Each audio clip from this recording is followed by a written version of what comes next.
there's no one silver bullet in healthcare. Let's not fool ourselves. But price transparency is an important next step to get where we want to today.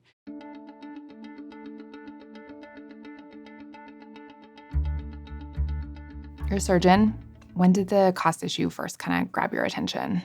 Well, I had a neighbor who got hammered with a medical bill at another hospital, and I was embarrassed. And I think we need to recognize that billing quality is medical quality. Financial toxicity is a medical complication. Taking care of a patient is taking care of the entire person. Look, no doctor or hospital should be ashamed of a high price if it's proportional to the quality, okay? Or if it's even maybe proportional to the charity care. A researcher called 100 hospitals that do open heart surgery a standard cabbage and asked, can I get a price before coming there? Only half of the hospitals could give him a price after he tried very hard to use every channel. Of those who gave him a price, the price ranged from $44,000 to $500,000, with everything spread in between. It was the Wild West. It's price gouging. It's prices that were created for insurers and payers for secret discounts and were never really intended for patients. No wonder we have so many inefficiencies and waste. So what role do doctors have in this? What role do you see them playing going forward, and how has that changed? We doctors have lost control of a lot of the billing and the processes downstream to our care. Small rural hospitals are getting clobbered as giant, large hospital systems are on track for record margins this year.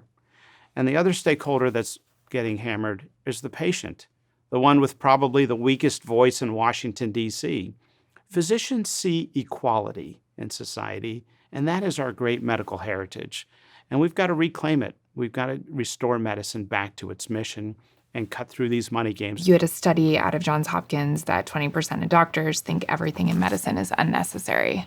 What role does overtreatment play when it comes down to cost? The overtreatment problem is one of the three root drivers of our healthcare cost crisis.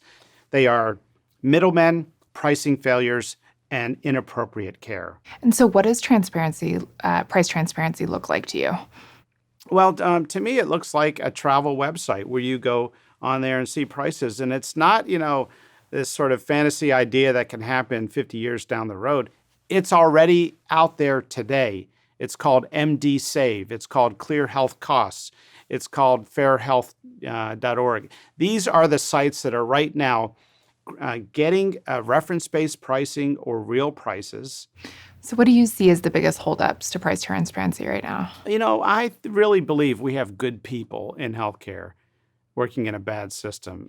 Employers are in an incredible position to disrupt healthcare by the way that they buy services for their beneficiaries. You see employers now doing direct primary care, and General Motors doing a direct contract with Henry Ford Health System. And what you're seeing is this incredible resurgence of our medical lineage coming up with a new way to deliver care, redesigning it from scratch. And that's the story of Iora and Oak Street and GenCare and ChenMed and Landmark. Most of America has less than $400 of cash on hand in the bank account. That's 50% of America. Okay, when they get a surprise bill, it's devastating. And I think we need to think about these disruptors and how they can serve a broader audience.